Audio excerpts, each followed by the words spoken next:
Hello? Oh, okay. Here we go. We did it.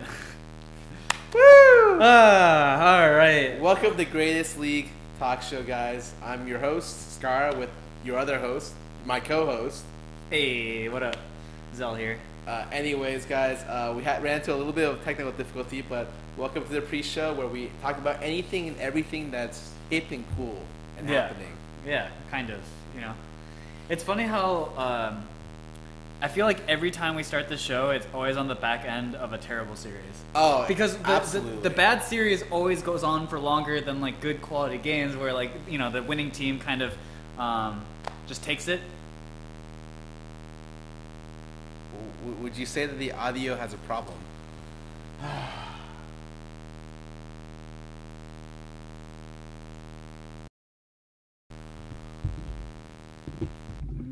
Is that the buzzing I'm hearing right now? Where is that from? Hello.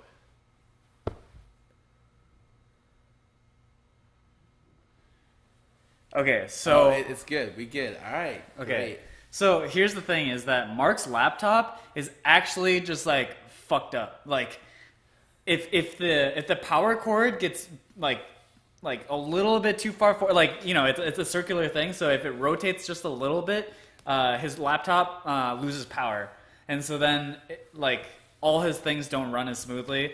And then his USB slots, the one that the mic is plugged into, sometimes gets a little detached, and that's why the buzzing happens.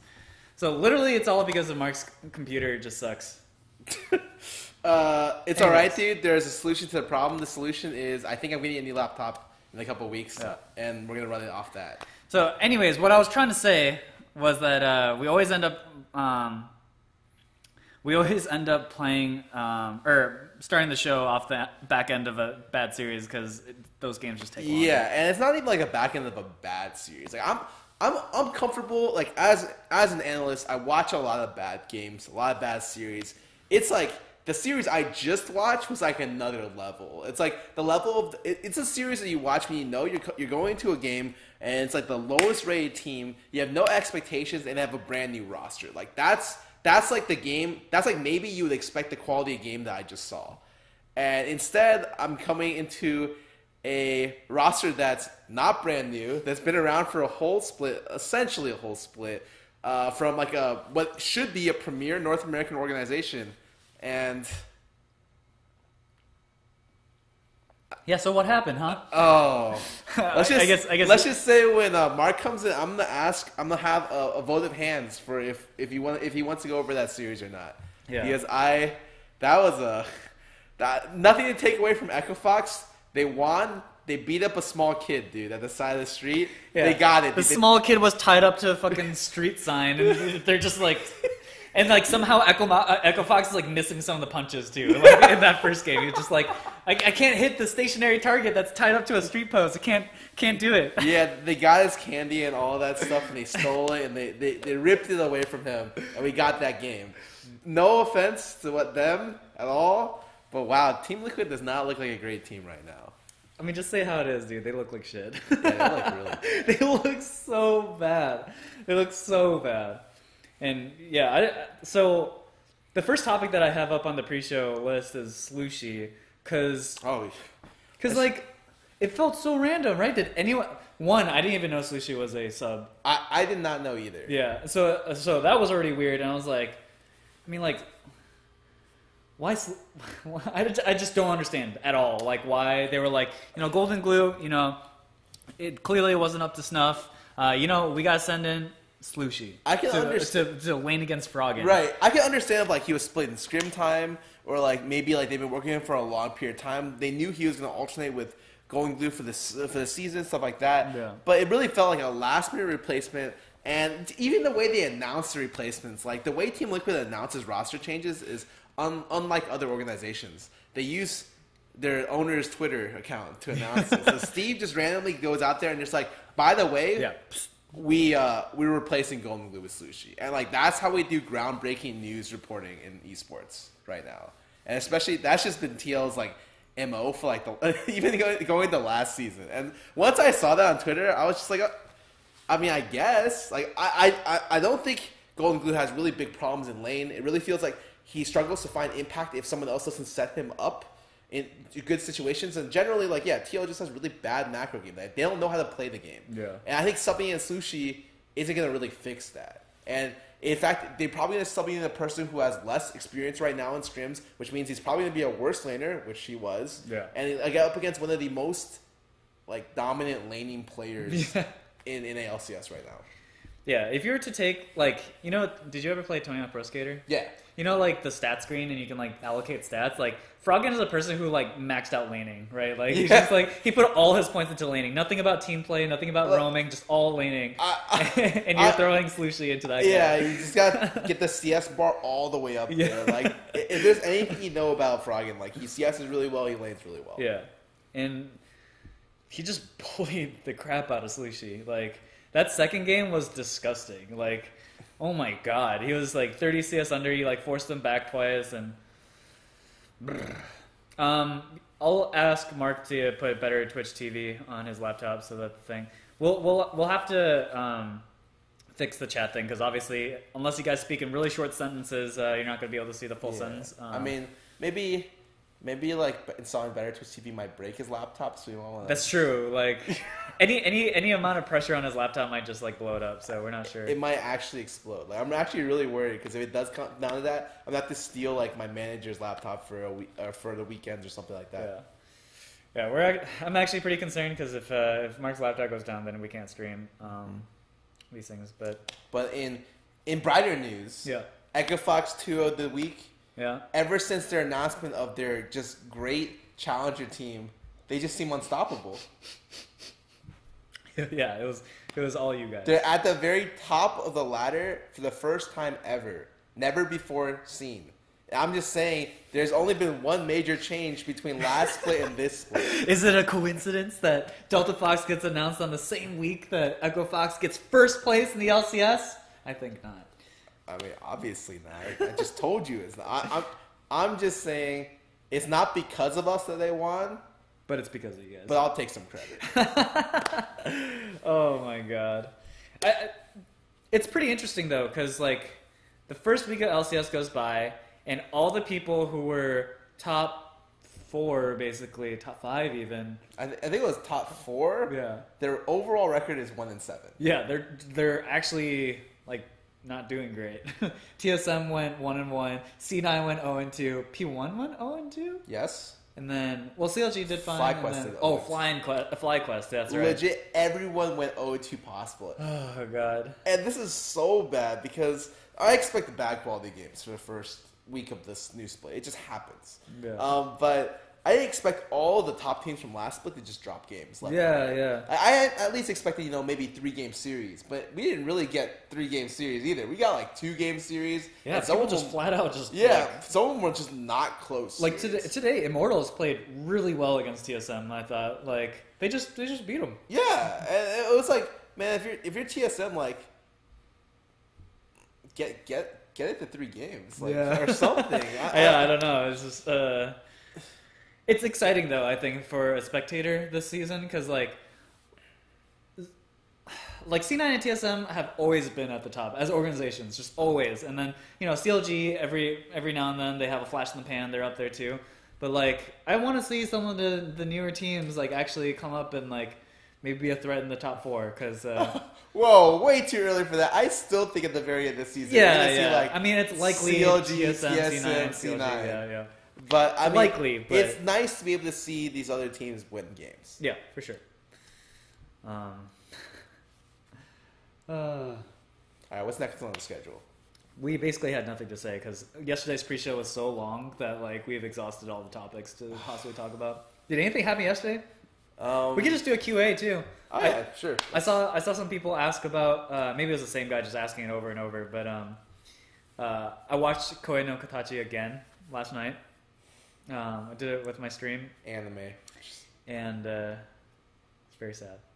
Very sad. Yeah, Roost the Moose. I think that guy has just been repeatedly asking about it. It's good. Watch it.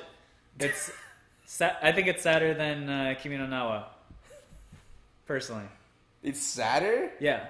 Kimi no Nawa was like deeply emotional, but I don't think it was necessarily sad. Like nothing's... okay, sad things happen, you know. Oh. But it wasn't like deeply emotional. It was just like, it was good. Yeah, I guess it's true. It left me at some point being like, God, that sucks. Yeah. But it wasn't like I cried. It wasn't like true like tragedy. It's not like, oh God, my girlfriend has cancer and she's gonna die. What are you trying to say? I don't know. Oh, wait. Speaking about stuff that's very, very sad anime. There's that one about the...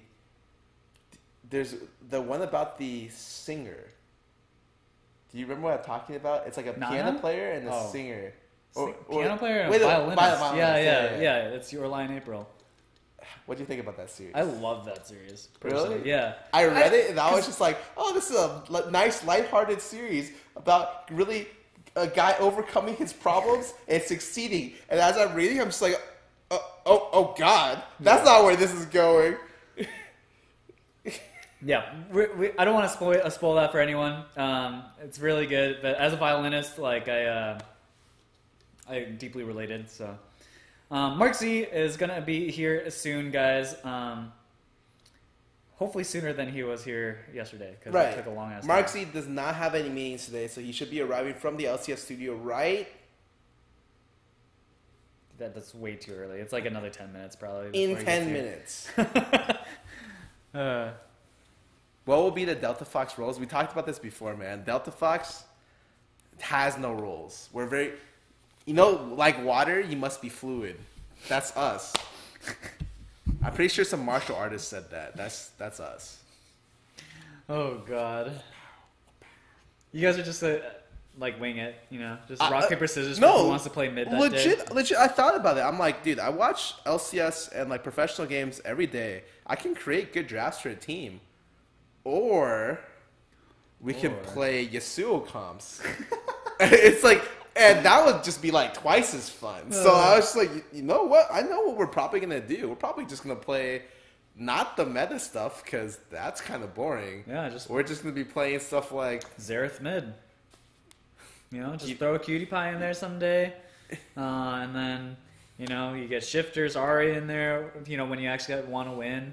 When we want to win? What is that supposed to mean? And then Scarra's Katarina. Oh, we want to lose? And then we go back to Shifter's Echo. And then, and then you guys will win again. And then for Game 5, you just throw it all up in the air and go, boy, here's your Kali. And he has to be on the Game 5 winner, and then we just lose. And we're just like, wow, history repeats itself. Oh, God. You guys heard it here first. That's how it's gonna happen. Shifter's gonna come mid for the serious games to keep it going, and then that's our best of 5 for the first place in Challenger Series down the line. We already scripted it all out. Oh yeah, Kitty only plays Draven now. Oh yeah, there was that clip that was on the subreddit. I actually was like, "There's no way he actually turns this." So I'm like, yeah. How does this clip even start? And I saw he got hooked. I'm like, oh, yeah. So it's just like one of those plays where like the player gets hooked and he dies. Yeah. And then he gets hooked and it's like, what? Wait, what? Yeah. So if you guys haven't seen it, it's on the subreddit right now. Like Cutie Pie has this disgusting play where he gets flash hooked by a Blitzcrank into like 2 CC abilities. Well, I think they miss. Like, Aatrox doesn't quite get the knockup, and Caitlyn doesn't quite get the trap, but basically Draven 1v4s. Death Dance, it turns out, on Draven's pretty disgusting. It's pretty disgusting. Yeah, so that happens. I'm just saying, expect to see that inside the Challenger scene. I mean, Double Lift, when he was playing on Team Liquid, he randomly brought out the Draven. Yeah. Do you remember that? That was a terrible game. I was so hyped for his Draven. He's like, I'm going to bring it out. It's so good. And he brings it out, and he just gets slammed by C9. Yep. Pretty much. A lot of people are wondering where you got your shirt, because it's pretty... The Skyrim plus Charizard. I just got it on some website. Like, randomly I'll have things, like, periods of time where I'm just like, I should buy stuff like this. And so when I was buying graphic tees, I just saw this. I don't even know what website I got it on, but I'm sure if you Google Skyrim Charizard, you'd find it somewhere online. I didn't spend a fortune for this. It's cost me like $10, $15. Yeah, pretty much any sort of like mashup of any two famous things, you could find a t-shirt for it, I'm sure. Yeah, pretty much. There's like a ProZD video about that. He just like rattles off like 3 different mashups, and he looks them up later, and they're all actually real. Oh my god, that's my favorite YouTuber. Or one of my favorite YouTubers. Yeah, ProZD's awesome. I love this stuff. Okay, speaking about favorite YouTubers, I live with Lily, right? Yeah. Every time I tell her, Lily, you're one of my favorite YouTubers, she's always like, Scarra, shut up. She's like, Jesus, man, accept my appreciation, because she just like hates it when people that she knows watches her videos. I think everyone feels that way, right? Yeah, it's to some extent. It's like if I do an interview, no one should ever watch it. Yeah, like, please don't watch my stuff. Like, I will never go back and watch the videos that I was in, probably. I used to at the very beginning of my league career, the first year and a half, I rewatch for to study to see what I could do better. Yeah. And then after that, I just realized as I walked out of the interview, wow, I messed up that really bad. And I never rewatched it. You just like anymore. cringe at yourself. The only time I rewatch videos actually is when I do music videos, because I'm always just like trying to listen to like anything I did wrong. Do you ever rewatch episodes of All Chat? No. That's a very heavy no.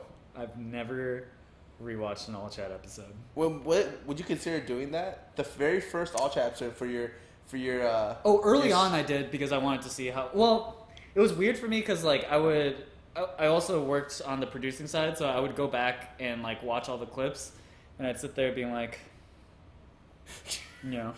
And to be fair, like I got a lot better on camera from the early times of All Chat to like the later parts of All Chat, and I think we got way better overall. But whew. You should have one of those watch together stuff for. Oh All my Chat god, episodes, for you know? All Chat, no, I would actually die. The first thing was anime, and now it's like, it's just. I should do a reaction video series of just me watching All Chat, and I'll tell you guys all the stuff behind the scenes, because like yeah, people give All Chat a lot of crap, but we had a lot of like things that we could have done to make that show better, and just never happened because of random reasons. Maybe like one day, like if I ever burn bridges with Riot, I'll like have my All Chat manifesto. The Dunzo manifesto. Yeah. I think everyone who's been in this scene for longer than 3 years can write like a huge Dunzo manifesto. Yeah. When me and everything. When me and Mark compare stories, and we're just like, you hear about this? He's like, yeah, but did you hear about this that happened afterwards? I'm like, no, but I heard about this that happened afterwards. It's actually insane. You think 17 pages is a lot? Add a 0 at the end. That's how long mine would be. And the same thing would be for like anyone. Like I'm sure. Even Josh could at least do 100. I mean, me and Mark basically got into esports around the same time. Mark was in for a little bit more, and that was like season 3, season 4-ish era.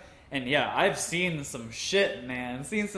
Like season 3, season 4, like the scene was still like super early. Like it wasn't very professional yet. And like that was right around the time where League really blew up. And so you had all these like streamers having their drama. And then like you had investors coming in. Investors. They were fake investors. Yeah, all the fake investing, all the like. There was so much dirt slinging around that time. Like it was awful. Like it was like the time that you could be an awful person and get away with it like clean. Yeah. Like, so everyone who was in the scene at the time like had to be very careful. It's like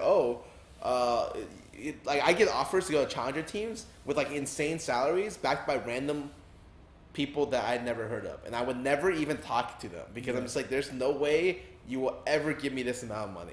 It's not possible.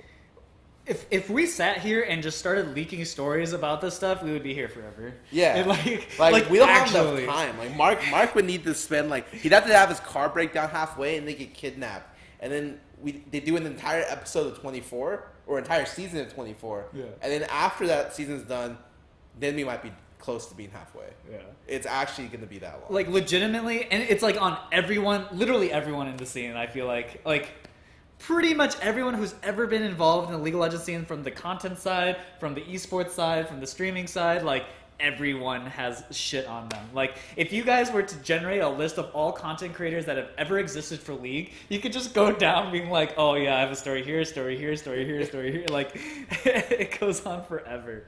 Yeah, it's very what was it? It was like the 6 degrees of separation. Yeah, in yeah. esports, it's like 2. It's like 2, yeah. So everyone knows each other, everyone, yeah. and no one keeps secrets. So everyone just knows everything about everyone. Because even, yeah, like everyone, even though League itself is like huge, the community is huge and stuff, there really aren't that many creators, right? And yeah, everyone knows each other, so there's just dirt everywhere. If someone says to leak something, I'll talk about something without using names. So a top North American organization in the LCS straight up poached a couple players from the challenger scene, and they had at the time the challenger scene had a buyout clause, but the org said something like, I don't think you added enough values onto the players to warrant a buyout, and they just took them and just that's it. That was it. There was nothing else after that, and I was hearing about this because I was like kind of close to the players who got poached, and I was just like, yep, sounds like the challenger scene. And that's why. That's why I always like I don't like the challenger scene, especially at the time. It was when I say it's the Wild Wild West, I really mean it was the Wild Wild West. And also like sometimes it's not just about dirt too. It's just like people just did random shit back then too. Just like I don't know. I have some pretty funny stories about like parties and stuff. In esports scene, you know? Oh yeah, you said that. And I thought about something. I know. Instantly, there's like 10 things that come to mind, but I'll share like a funny esports story that involves me. It's not like dirt on anyone, but me and Mark were at a Azubu sponsored party back in season 4, I think, and they had a rooftop bar. And they had an open bar. And so, of course, me and Mark... At this time, Mark and I would go to random open bar parties like that and just, like, get really, really shit-faced. And this one was on the top of a bar called The Standard, which is this kind of, like, nicer bar in downtown LA. And it has a pool at the top that's heated. And me and Mark both figured that out. And so... we first go and get a bunch of drinks, and then eventually, like in that night, so a couple of the things that happened that night were, one, we convinced each other and a couple of our friends to jump into the pool, and then the security guys were like, "Can you guys not do that?"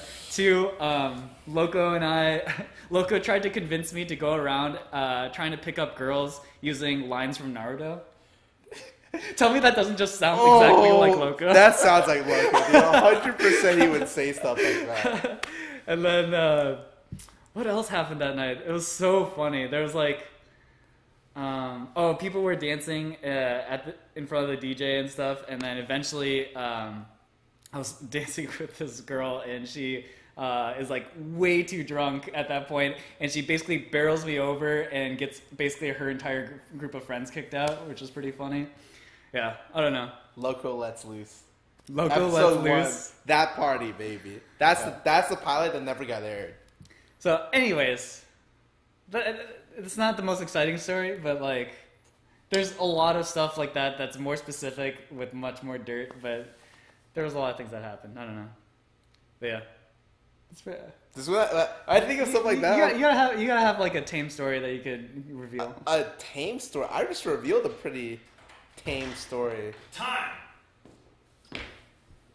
19 minutes. Hey, that's not bad. That's 1/3 of yesterday's. I'll take it. Yeah. We were talking about old stories in the scene because we've been around so long that like we were saying that if we made a Dunzo manifesto together, it'd go like 170 pages long. I mean, luckily for everyone that probably involved, most of them are out of the scene at this point in most ways. Yeah. About half of them are. Well, a lot became staff members. Like there's a lot of staff members. Right. I guess that's true. Not as many players. You're right. That's definitely true. And then, Mark, I was just telling them about our time at the Azubu rooftop party. Oh, yeah. How much did you tell them about that? You tell my story? I told mostly about my story and then kept names out of it and some of the other things that happened after the Azubu party. Yeah, it was a bad time for a lot of people. Well, not a lot of people, mostly Josh and I. Yeah, mostly Mark and I. I'm gonna plug this light in. Yeah, I love random things. Let's What's just up? say that there's someone in the scene who really dislikes me as a result of that party. Josh, I just noticed that you have or I don't know if you fixed it today, but yesterday the chat was cut off a little bit. Oh, it There's no still waves is. because it's too I heard someone tweeted us a Well, so if solution. we use Streamlabs, we need to have you sign up for Streamlabs so that we can use their UI. Oh, I already have an account. Okay, so then you need to All right, pass that account we'll to- handle that after. this Right. episode. Okay. Yeah. All right, cool. Well, let's talk about some League of Legends. You want to do that after that last series? Ooh, that was generous. All right, the fact that was the stream that went late, and Echo Fox actually closed the game out sub 30 minutes. That was gracious. I want to shake all of Echo Fox's hand for getting me out of there. I mean, I guess that's one way to look at it. Welcome to Greatest League Talkshow, guys. This is a LCS and I guess any competitive game talk show because we did cover MSI. So Well, not any competitive game. Like we didn't talk much about Melee. Sometimes Josh gets into that a little bit. okay, whatever. No This is Hearthstone. an LCS analysis show covering this year's summer split for NALCS. We're going to talk about today's games. I'm joined with, or I should say, I'm joined with, or joined by, joined with, Hello. joined by my co-host, MarkZ. Mark, why don't you introduce yourself? How's it going, everybody? I'm MarkZ. Used to coach Curse and TL back in Season 4 and Season 5. Quit around the start of Season 6. Now I do on-camera stuff talking about League of Legends. I was just on the analyst desk, if you saw that. And now I'm here with Scarra on the casting couch. What a great couch this is. I am Scarra. I used to be a professional player. I went to Worlds. Was not a very long experience for me. I was a coach for CLG. Was not a very long experience for me. I ended up being an analyst in the LCS desk. Also, I'm apparently not anymore. And now I'm a streamer. I mean, you've been a streamer the whole time, so like that's been going good. There's one consistent factor. You're right. Over your league career. You're right. Failure. Yeah, there's two things. You Failure didn't and streaming. even disagree. Man, I thought you got my No, I was like, back. that's a good point. I mean, I was gonna say streaming, but failure has followed you everywhere. You got my back. You don't got my back. Come on. Speaking of failures, Oh. hopping into today's games. Oh, we're not going to start at the bottom though, so I don't know if we can say that. Well, are we not starting with the TSM series? Oh, right. Yeah. Well, never mind. We can. Yeah. What are we starting with here, Josh? What's first? Scarra gave me MV versus P1 first. That's fine. That's another failure. A lot of failures today. Did you notice the top 4 teams? 1 and 7. 1 and 7. What the fuck is happening? Oh, we covered that a little bit in the pre-show. I'm just like, he said it was nice for other teams to finally perform, but I also thought it was just like bad that these teams sucked. I'm kind of in the middle where, like, on the one hand, I was like, man, this season's going to suck. Nothing changed. And now everything's different, which is great, but it's kind of like, why? And, like, I can't find anything other than, like, P1 looks way worse than usual. TSM, I mean, they actually look fine. They're okay. I think 1-1 is reasonable for them, actually. C9 didn't look great. 0-2 was, like, possible, but they didn't look like, oh, man, they got really outplayed. It was like... And FlyQuest, you're just like... That's some FlyQuest Yeah, stuff. that's some FlyQuest stuff. I mean, I guess High's Ori looks okay, but before we get too far into Yeah, that... let's go. NU versus P1, 3-game series. Only 3-game series of the day, and it Thank started out with, you know, a lot of these games were the same way where, like, just, while Arrow never, like, dominated lane phase, usually he would go even when he had Adrian, and even to an extent Stun. This series pretty much lost laning phase all 3 games, largely due to Shady, I would argue, but either way, he's not performing in laning phase, and then lost game 1 kind of as a result. Him and Ryu were like 0-9, 0-10 combined. Game 2, they win after falling behind early because the Protect the Twitch comp goes the fuck off, eventually slowly picking up kills. They both end 10 kills and 9 kills, and then game 3, he gets shut down again, this time on the Protect the Kog'Maw comp, and it doesn't work out. So we can dig in. That's kind of the story for me. There's the MV side where like Lyra's looking really good, Apollo's doing better, Pyrian is a clear upgrade to me over Ninja. There's a lot of stuff like that. Oh, too. well, I mean, we could just start from the first game. Yep. Where, okay, we're just going to call this game what? Lyra Smurf? Yeah, Lyra. In the first game? This is the Lyra game. This is the Nidalee game where you're just Yeah. like, wow. Everything from the very beginning to where they did Envy did a good job of being able to steal away the blue buff. Yep. To like just his control of the map. I don't know whether or not you should say that Nori didn't play that well or he was just out jungled consistently this series. I would say that's probably a better way to say it. I think It's a little bit of both, because while, yes, when you're going up against Lir, expect to be outperformed, even in the promo relegation tournament, like Santorin at times shined in his own way, and I didn't feel like there were many times where I was like, man, Inori's, even though he's like, up against Lir and Lir's doing better, he's still doing stuff. A lot of the time it didn't feel like, man, that was really nicely done. He had like his Ivern game where he had like a flash over the wall that was nice, but that's game 2. Anyways, game 1 just kind of taken apart by Lira. He goes, steals that blue early going. He had a nice path. It was Raptors, red, and then use Nidalee's mobility to hop the wall, get into the blue, and steal it, and then go back and clear top side. Right, and I like that a lot because usually when junglers are stealing stuff like that, it's a little bit risky, but their mid lane shuffling collapse and their support collapse as well. Yeah. So it was like, it's like a team decision, and that's something that they've practiced in the past.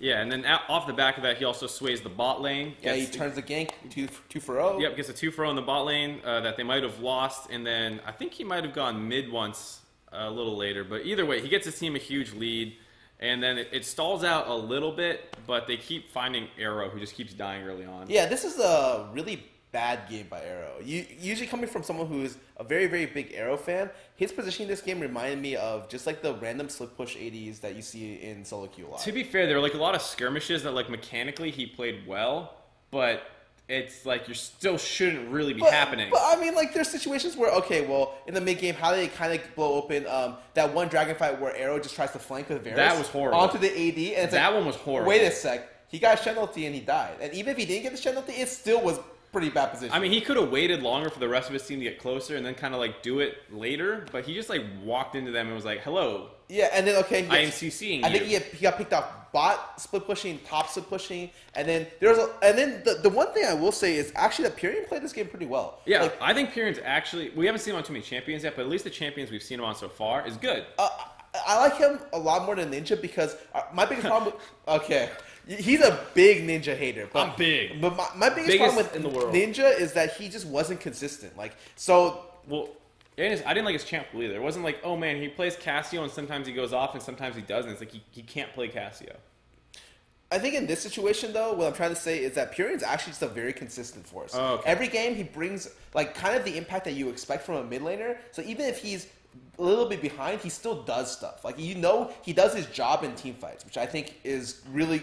It's what they needed at the bare minimum. Right. I think it's like that's something you want out of most pro players. And when you plug someone like that into a team like Envy, it's super good because Lyra will get you early games. Like you will win early games. And with a 2K gold advantage, Pyrion can close. He might not get you a 2K gold advantage. He might just be there while Lyra camps his lane. Or whatever, but like great. Once he gets the 2K lead, he'll close. And this is a good game of like, there's a lot of Talia walls this game that either cut off the other Ori. Like the way that Ryu died this game, I thought was a little bit better than Arrow. I would agree, yeah. Because Ryu died in situations where like, oh, he got walled off by Talia, and then he got collapsed on, or he just got in a situation where the Talia just like outmaneuvered him, or they outpositioned him, and he died. Yeah. Whereas Arrow died like split pushing side lanes, trying to flank in dumb positions, split pushing top lanes, split pushing bot lane. Situations where you're just like, man, Arrow, come on, dude. You got MVP last season, not a good game from you. No, not a good game at all. And like we said, some of the stuff you can, at least in laning phase, I felt like Shady wasn't doing great. Like he lost his flash early on, and then when they were getting that like level 2 all in, he just dies instantly as Arrow like might be trading the kill back. And that was like something that's kind of consistent. But then like Arrow wasn't playing well either. So it's not like both were not great, but like I think especially this first game, I just attribute it to like Arrow played like garbage and Ryu had one really bad play with the shockwave miss, but for the most part just got torn apart by a better coordinated team. Which is scary to hear about Envy. Yeah, absolutely. Yeah. Moving into game 2, it's a similar thing this time around where like oh god. I don't even know what to think about this game. Like, let's start at the very top of the draft. Okay. I don't know what LeBlanc does in this team comp. I know what LeBlanc does. LeBlanc, usually the comps are very well defined. When you're picking a shield comp, every aspect of the comp is a shield. But the way that this comp was drafted for P1 is they have a LeBlanc, which is largely just related to player skill. If your person who's playing LeBlanc can go off and find picks, then the pick is really good. If not, then the pick turns out to be like kind of questionable. There are some instances in shield comps where you pick a secondary threat, which you often see. Like you've seen it with Syndra's before. I think it was yesterday's game, or maybe it was today's game. We're talking. Usually, it's like more consistent damage. Like backline mage damage that Well, compensates. you would say like maybe a Cassio, maybe Yeah, Cassio and Orianna is really good, or like Talia even. Talia's fine. I even think Syndra's fine. Like, because it gives you because one of the problems with shield comps is a lot of those champions suck in lane. Ori might be like the one exception, but like Shen is not great in lane. He can get abused, even to an extent. Ori can get abused depending on the matchup.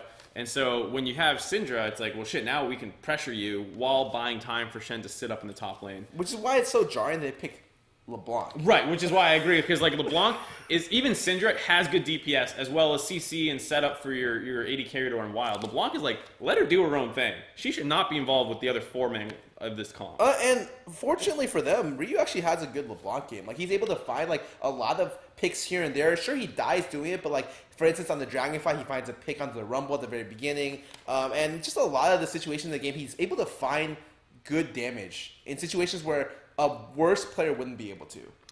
Right, and so this game actually, despite, we're talking about this going a little bit better for P1, it was still bad in the early game. Terrible. Like, the only highlight was, like, Anori had a flash gank mid.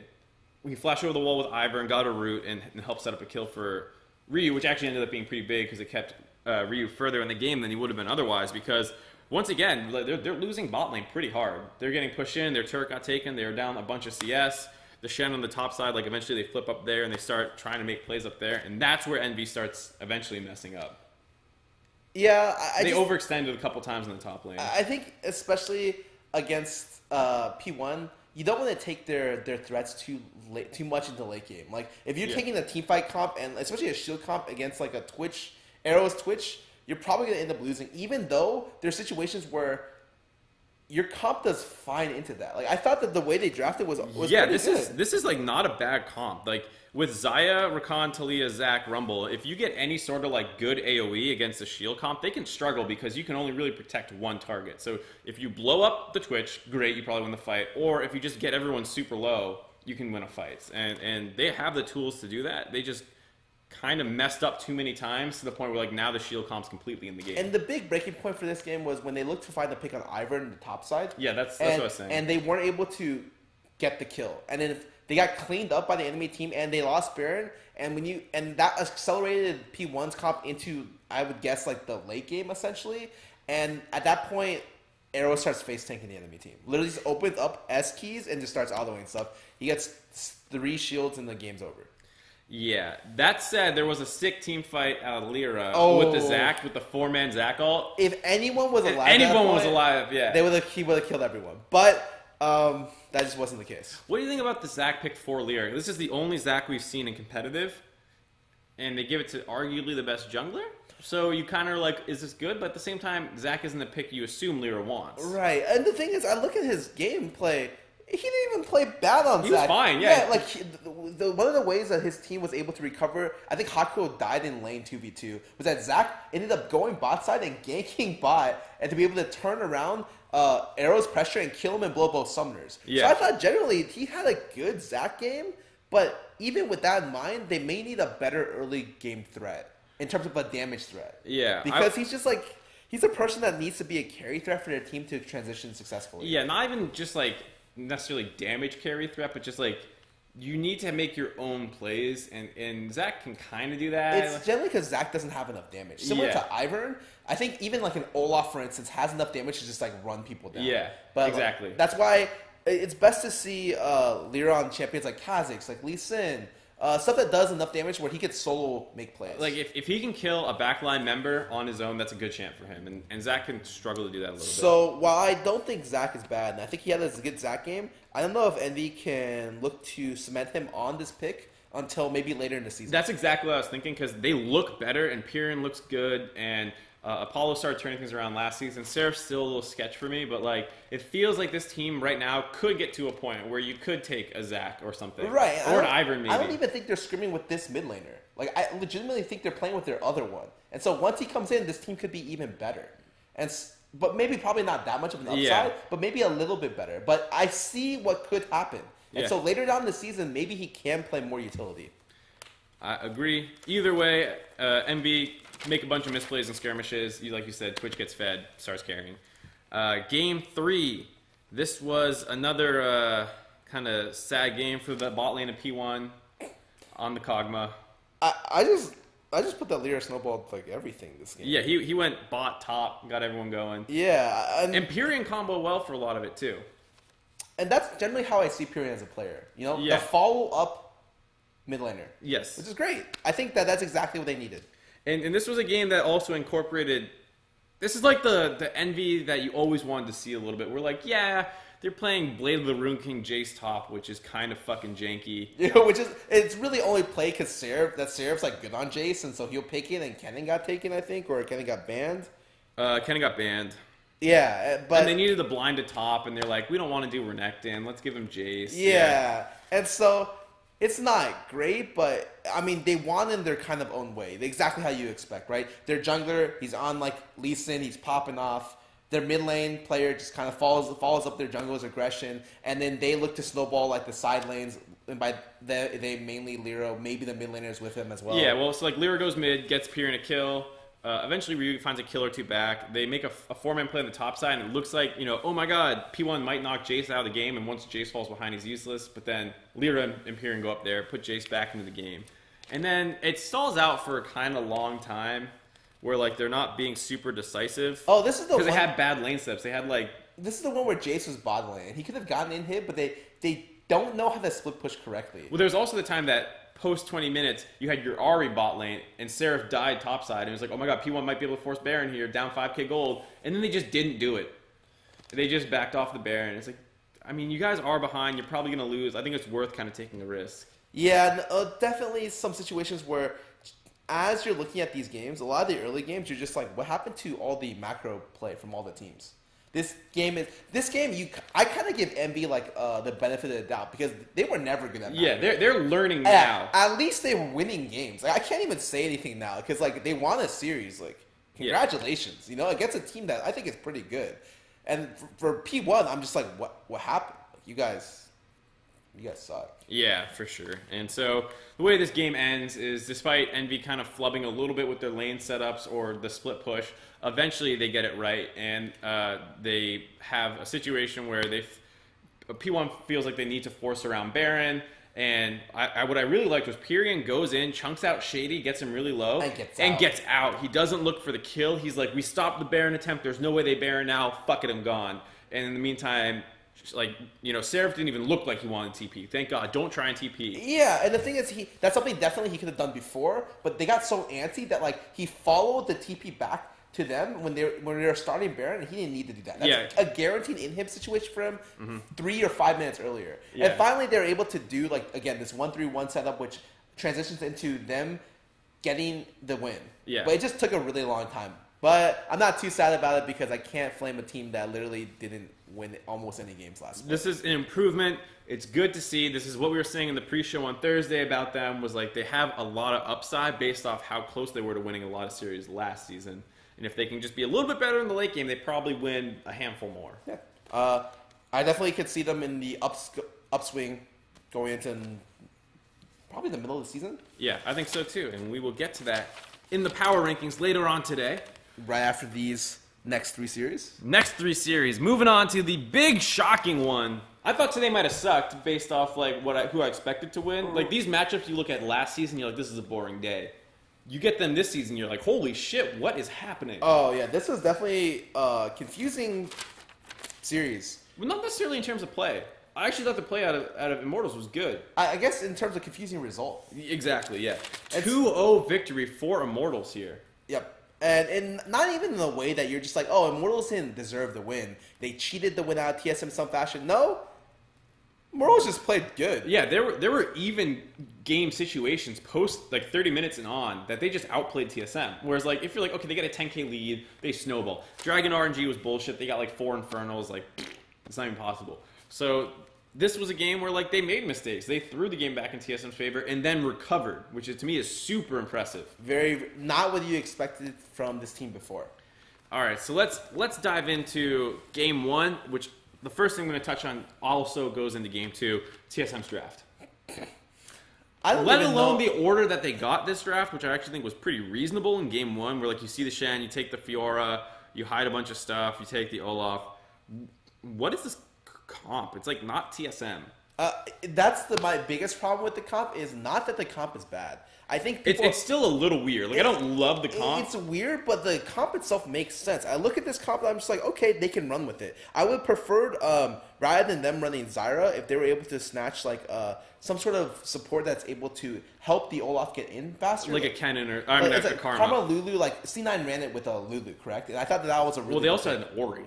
They didn't run Galio mid. Right, but I think that it's passable with another, like something similar to help the Olaf here. Sure. Zyra doesn't necessarily do too much in that regard, but just helps get him through the lane. I don't like this comp because it doesn't feel like TSM. Right, this is like maybe a dig comp, where you're like, there's a weird mid laner in Galio mid, which Keen loves weird mid laners. You have a hard carry someday who's going to go off on Fiora.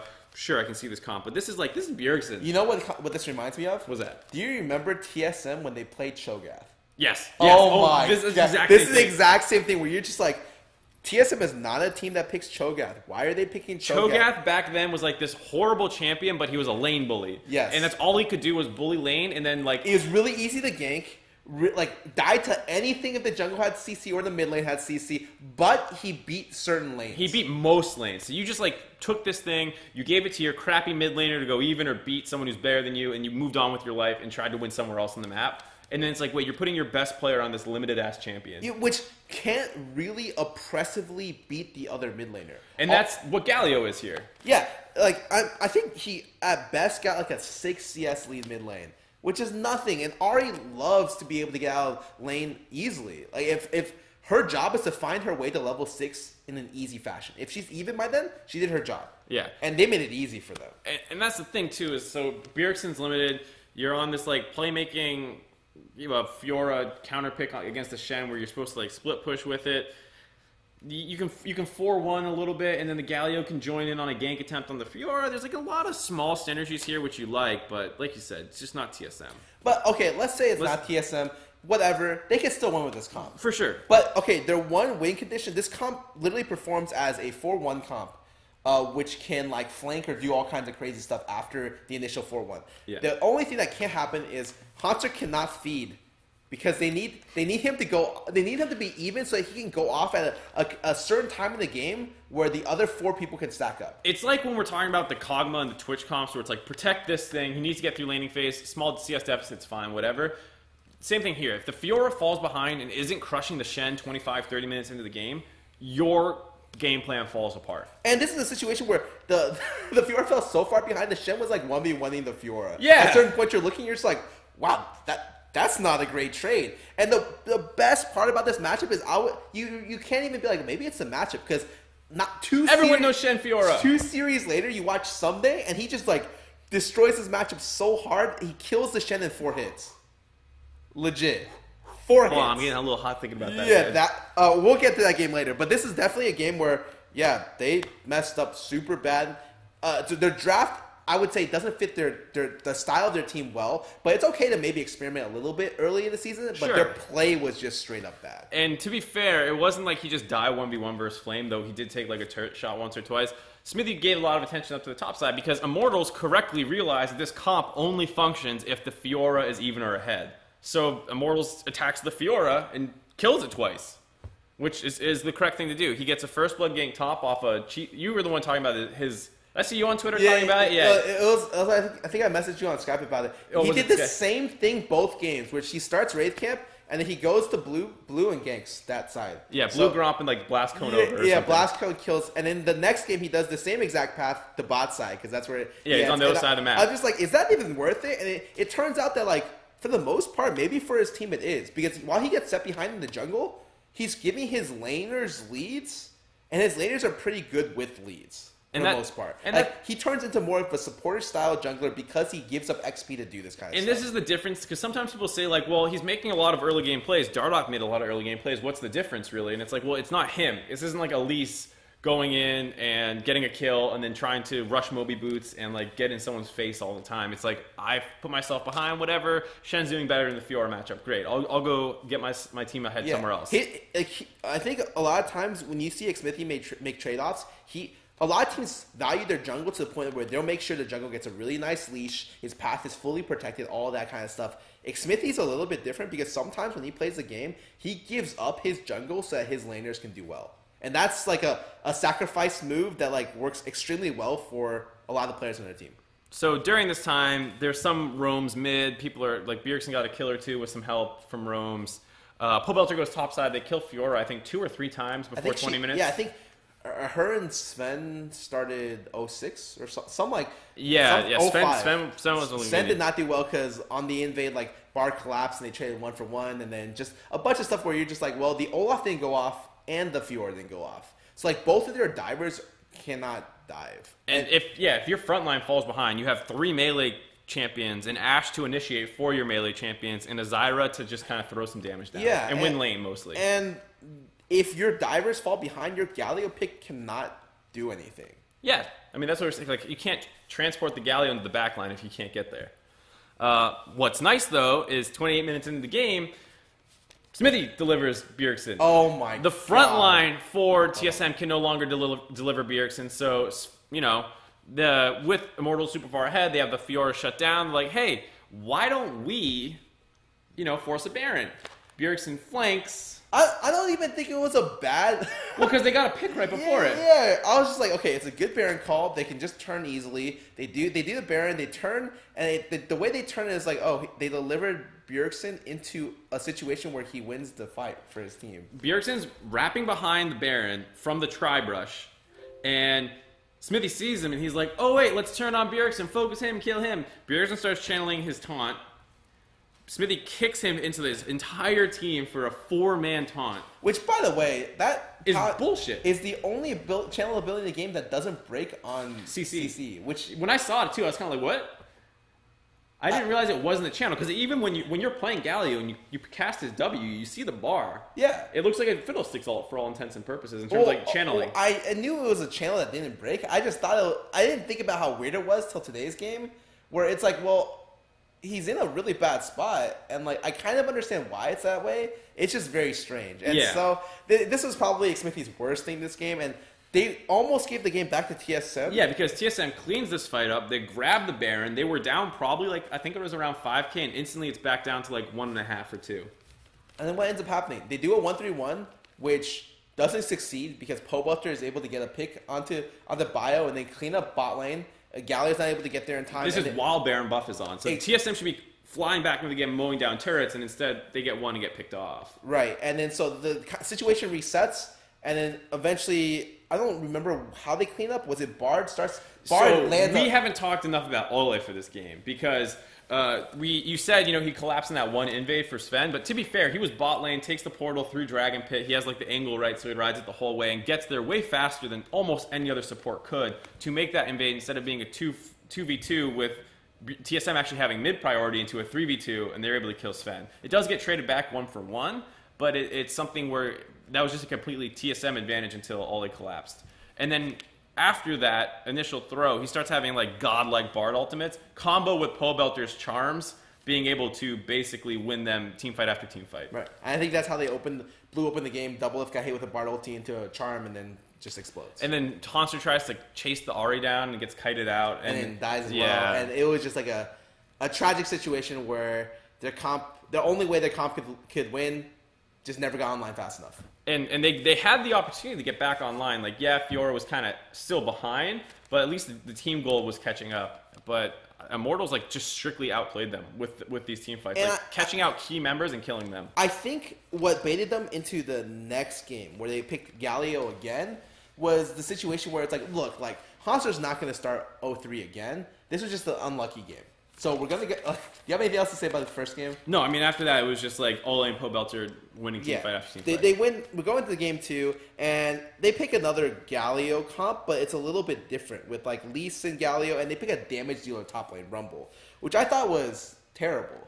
Like, I don't know. I don't know what you thought about this. I thought it was not It's a very similar comp in terms of the champions in game 1, but functions pretty differently. Whereas, like we were saying, first comp is a 4-1 comp where the Galio can move between the mid lane and the side lane, as well as you have these 2 melee divers that you join in with. This time around, it's actually a protect the Caitlyn comp, which functions like super different. You have Lulu, Galio, Caitlyn, and then the Rumble is just a team fight ultimate to throw down to help get people low for the Caitlyn to win the fight. Right. I just thought that this wasn't the correct supporting staff for the Caitlyn. If they wanted to protect the Caitlyn, they should have picked like a different, like maybe a tank top laner. What ended up happening was they picked Rumble into Renekton, which has always historically been like a bad laning matchup for the Rumble. So they automatically off this pick lose pressure early, and essentially hope to God that Rumble can like kind of fight his way through lane, and hopefully, you know, their mid laner does well outpushes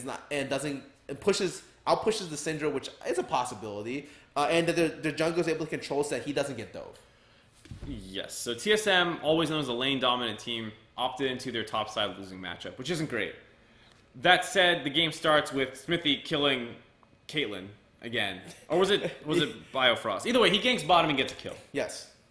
And then TSM answers back pretty quickly. They gank bottom twice and get 2 kills on Double Lift. And it actually looks like, oh shit, Protect Caitlyn comp kind of online. He comes back to lane with like a BF Sword pickaxe versus maybe a Cutlass or whatever on the Varus. It was pretty brutal.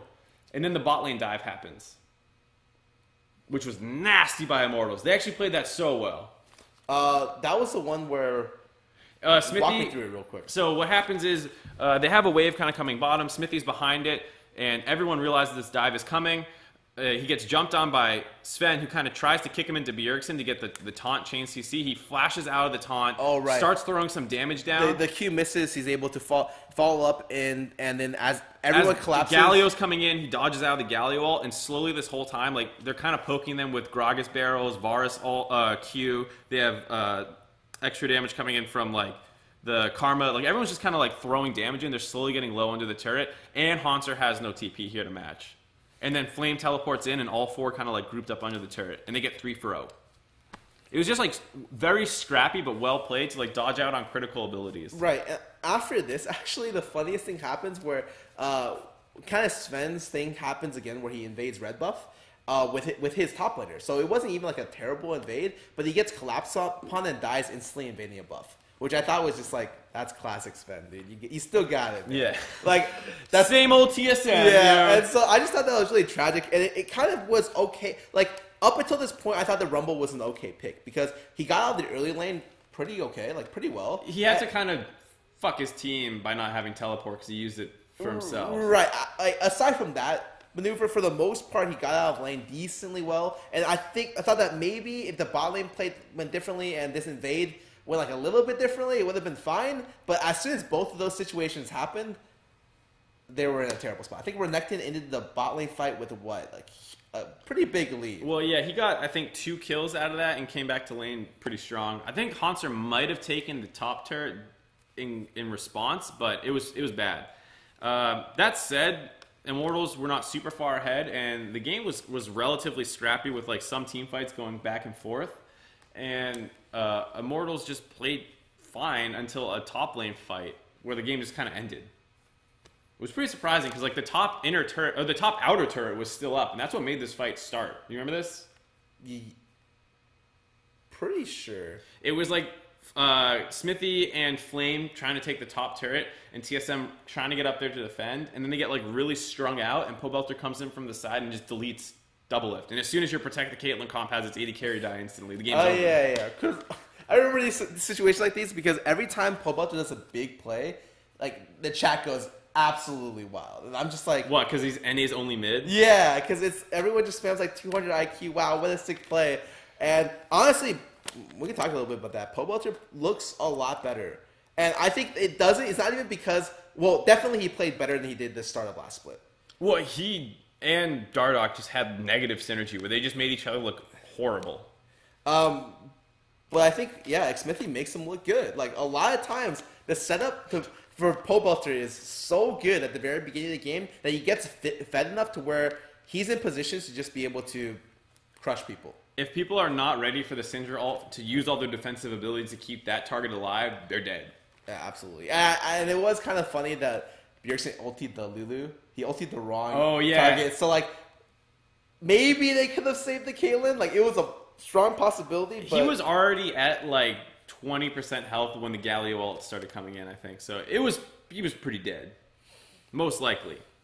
But, yeah, so they lose this fight off the back of a top tower. outer push, and then the game just ends off of it because they get cleaned up, and it was like 30. Actually, they probably could have saved them. I didn't realize Lulu ultied herself too. That's actually a terrible execution misplay. Okay, because I saw the Bjerg ult was wrong. I didn't realize the Lulu ult was on herself too. Then potentially in another situation, something different could have happened. But that's not what happened. Well, yeah, because like you get into the situation where like you get the Lulu ult, she polymorphs the Syndra, Galio ult knocks her off. Caitlin's at like 40%. Yeah, she's at 40%. They kill Syndra, and then like that said, it probably wouldn't have been that bad of a situation because the front line from Immortals was actually pretty far away. So that would at worst end up like a 1-for-0 for TSM. But instead, Immortals wins the game off of it. And that's kind of it. Like, that's what was so crazy is, like, Immortals didn't have these cheesy, crazy early games. They just mostly outplayed TSM at different phases of the game. And they had better dragon control. They had 2 Infernals to none. And usually what ends up happening with TSM is, like, you can beat TSM's early game. But when you tend to get to team fighting, that's where... And as well as, like, dragon control, TSM excels at those aspects. And they have a strong early game for the most part. Not as dominant as, like, Envy and stuff, but they don't usually get abused. Yeah, and especially with Double F, TSM's early game is a lot better than last season. Because even with everyone losing, Double F still somewhat, like, still gets, like, either 30 CS leads or, like, just first tower all the time. Before that dive bot lane, he was destroying Immortals bot lane. To be fair, they sent 5 people to kill. He got some resources. Yeah, I won't deny that. He got resources, but yes, like he's a person where if you give resources at the lane, he will convert to an early tower plus CS lead every single time. Yes, and that was what was on track for the game before they used their TP advantage, which is smart stuff. And that's the thing about Immortals is like a lot of their stuff was smart, and that's kind of the thing is like how good is Immortals because they're not cheesing, they're just winning. And we'll talk about that later in the power rankings. All right, let's move on. I wonder how on the same page we are. Oh, I don't know, man. It's actually kind of wild when I look at when you look at the end game results and you see Echo Fox first. You're just like, this is Echo Fox and Immortals are it's off to a weird season already, man. Oh boy. All right, what's the next one for us? I think I put Fly versus Dig. Yep. Fly versus Dig. All right, yeah. Let's save the TL rant for the end. Saving the best for last, baby. This was a 2-game. There's only one 3-game series. Yeah, it was only the first. This is a 2-game series where you usually expect FlyQuest to play a little bit better. At least that was my. Yeah, I mean, Dignitas at the end of the last season did feel kind of like the 6th place team, and FlyQuest at the end of last season also felt around that area. So. All right, sorry, I should have restated it. This is the 2-0 win for Dignitas where you feel like Sunday's actually just a beast. Yeah, he had a good game. He had a good series yesterday, and then he had a great series today. Like, this is the series where I have a lot of notes on this series, and a lot of the series are just like, wow, Sunday's really good. Like, that's your notes? It's just like Sunday? No, literally Sunday here, I circle his pick. He's a monster. You go over to the next thing, it just says Chaser Snowball Someday, Chaser Snowball Someday, Someday pops off, Someday pops off. Someday shouldn't have died there. And, like, all my notes on Dig are really just like Sunday's diary. It's like a personal stream. Yeah. It's like you're watching his stream and taking notes. Yeah, that's how the series went. First game, Sunday's on Lucian gets. Well, so that's interesting enough. The draft. It's once again a little weird because you're running double AD carry without too much protection. It's actually a really aggressive comp with Ashe, Zyra, Syndra, Lucian, and then your only like defensive thing is Ivern. Versus Kennen, Lulu, Ori, Varus, Olaf, which like. If you get behind versus that's kind of scary with an Ori, Olaf, Lulu, like chasing down your carries. Like that's kind of scary. Luckily, or fortunately for them, Chaser spends a lot of time. He has time on the top side for this series. And well, to be fair, Dig's comp should win the early game, so they should be ahead of this Shield comp. But you still need to actually make the plays to get ahead. And what ended up happening in the first game exactly was. They got to pick up the jungler in the river at like level 4 because Lucian shoves in the other matchup and their jungler has a little bit of priority. To be fair, I don't think Moon should have been there because you know Lucian's pushing in top and you're just in top river versus an Ivern and then he just gets CC'd and dies, has no flash. It was not great, but also Dignitas like kind of punishing him well. Eventually, Lucian accrues was this the game of Lucian accrued an insane CS lead? I know the next game he had an unreal CS. Well, that was the Fiora shed. Yeah. No. This game he still ended up being quite a bit ahead because of all the pressure. Correct? Yeah, he was ahead, and FlyQuest like They did stuff early game often to try and stay even in the game. There's like some ganks. Their bot lane won the 2v2, Yep. 2 for 1. Yep. They ended up doing like a bot lane roam for a double kill. I think Hai was the reason why the first game was even like somewhat close. He roamed down bot lane with Ori, ended up getting a double kill with the jungler. When the other team is pushing mid, he lands a good 2-man shockwave to stop the push. For the most part, Hai kind of kept them in the game. They were in the game for like 15-ish minutes. And then, like, FlyQuest kind of did that FlyQuest thing where they just keep fighting nonstop, and they just start losing skirmishes really hard. And, like, at 13:30, they lost one that was, like, or maybe that was 18:30. I don't know my own notes. But they lost a 3-0, and they just keep kind of taking those fights where they don't know, like, what is actually a good fight. And the craziest way the fights start for Dignitas are, like, the lanes are pretty spread out, and some days in the middle with Ivern and just ease into them.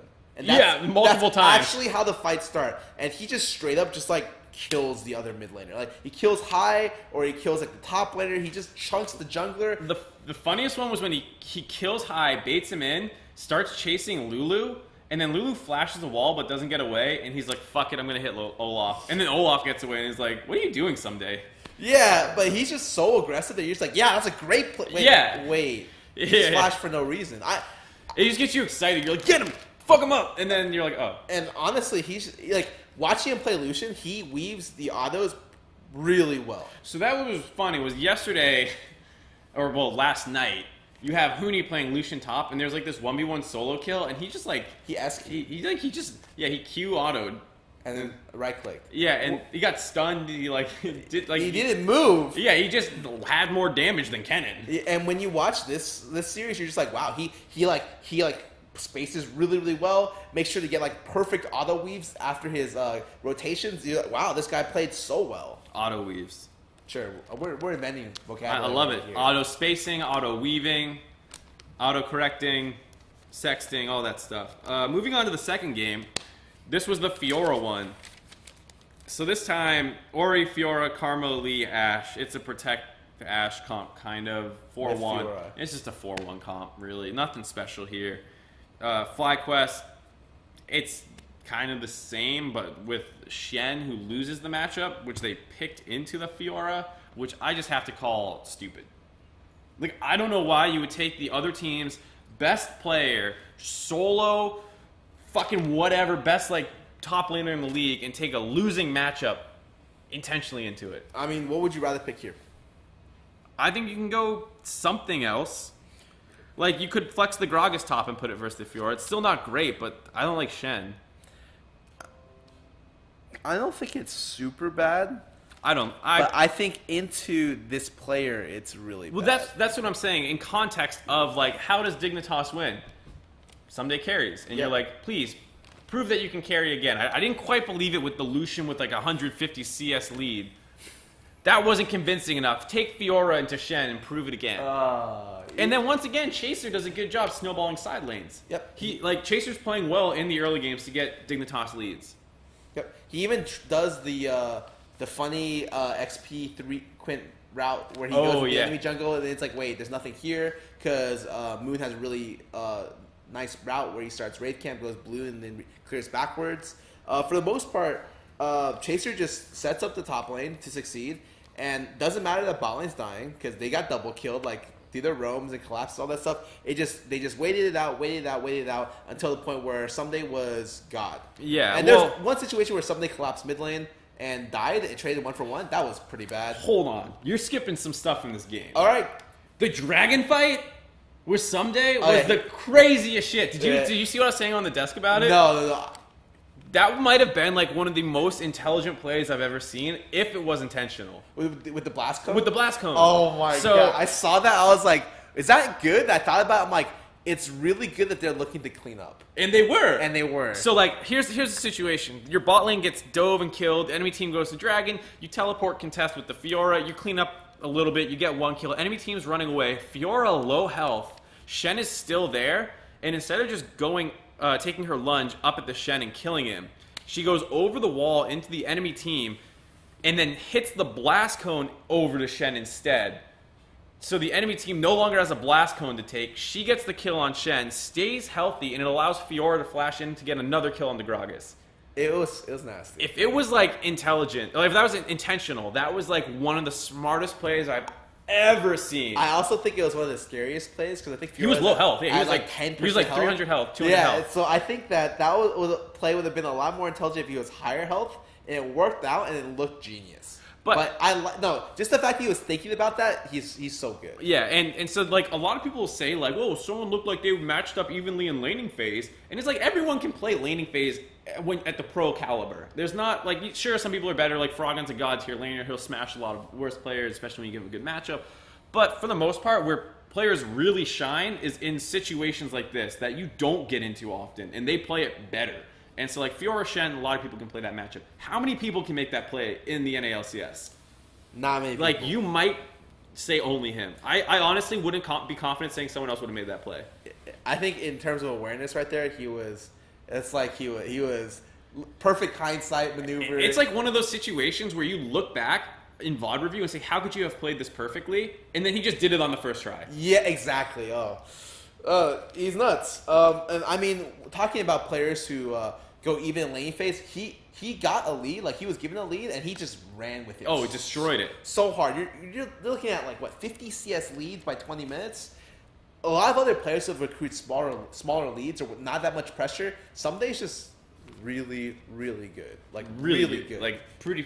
Like without him, I don't know how they cannot contest. He was top a good 5. pickup. Yeah, they cannot contest the top 5 without him. With him, they have a good shot. And so, like you said, though, eventually, like their shot calling is still not great. They have teleport on Fiora, and they're just grouped up in topside jungle. At 25 minutes, is like you have a 4-1 comp. You 4-1. Why are you not 4-1ing with teleport? I understand without teleport, maybe you're scared, but like I don't know. That was bad. Yeah, and then something collapses, kills himself 1-for-1. Yeah, pretty bad. But the way he split pushes, he's never really in too much threat. He takes like the small exchanges and backs off. Sometimes it's really good. Sometimes it's like too careful. But at least like it's like more intelligent levels of play. Right. Whereas some people just like blindly split push. He's smart about it. And so eventually they get it right. They 4-1. FlyQuest feels super pressure because they know they can't hold the Fiora to force a Baron. Turtle mispositions, gets insta-give by Keen, and then that's kind of the signal for, someday to go. He kills Shen and split pushes, ends the game. And when you see like how much damage he does to Shen, you're just like, oh my god. It's like, how is this champion in the game? He was at 60% and he got 3 vitals and the Shen died. It's pretty crazy. But yeah, dig win 2-0. And they did it by playing well. Fairly well. Yep. They have the same problem as before where they can't shot call well late game. They can't win without someday being ahead and making plays. But I mean, they're consistently getting someday ahead, and it's a viable win condition, but it's still really sketchy when you start going up against better teams because Dignitas didn't have the hardest strength of schedule. They played these guys and who else? I'd have to look at my notes from yesterday. I think I threw them out. Whatever. I do not. Where are your notes, my dude? Why did I throw my notes out? What was I thinking? They played against Envy. Yeah, so they beat Envy and they beat FlyQuest. Like, not super convincing wins, but they won. So that's good. Thank you, chat. Having our back. Anyways, let's move on to our last series, correct? I wanted to ask you if you wanted to go over this series. I actually, as I was driving back, I was thinking somewhat similar. So, like, I think we should go over this series once. Well, no, I mean, like, we should obviously you want to go over it more than No, once? I mean, we should go over this series once for the sake of talking about TL a single time. And until something changes to that team, we never speak of their series again. Oh, my God. I will never cover a TL series until something is worth talking about. I want to cover this series for the other team. Well, even then, I don't even know if I want to do that. No, like, what's there to say? So, like, here, Echo Fox won because Acadian and Froggen went off. The end. They didn't even go off. Like, they got a single kill game 1, and then for the next 30 minutes, TL rolled over and fucking died.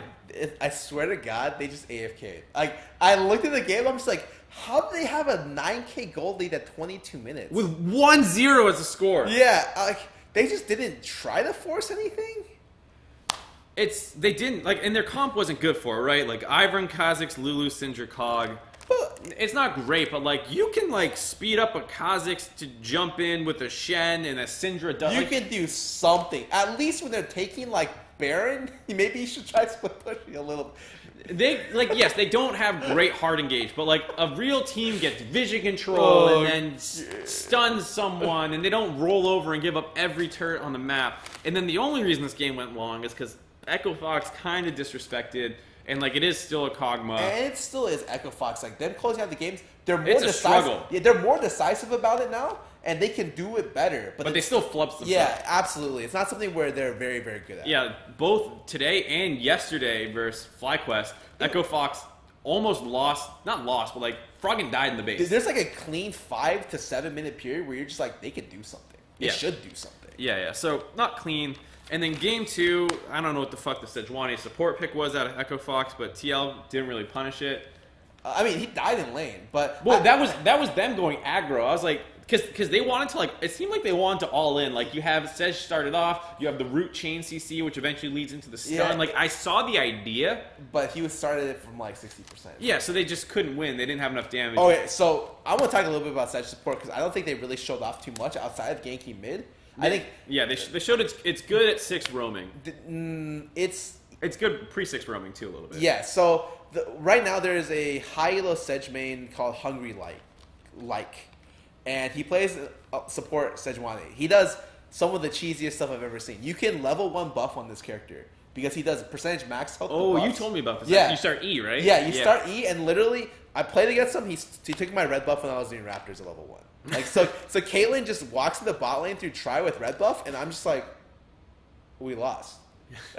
and he also wraps mid a lot. And so what happened this game is Sej, when mid lane summoners were down, Sej wrapped mid from right side and was able to just cleanly pick up the kill. Didn't he have to use flash for it? And that's the thing, like with TLs, it feels like as soon as something goes wrong for them, they give up. So like Rainover goes for a flash play on mid, actually plays it pretty intelligently. He knows Froggen's good. He flashes to bait the flash, and then he shoots his cocoon after. He doesn't go for a flash cocoon. He waits for the flash. Right. It was it was like a one side gank, so it was like a less efficient path, but a good route to get the kill.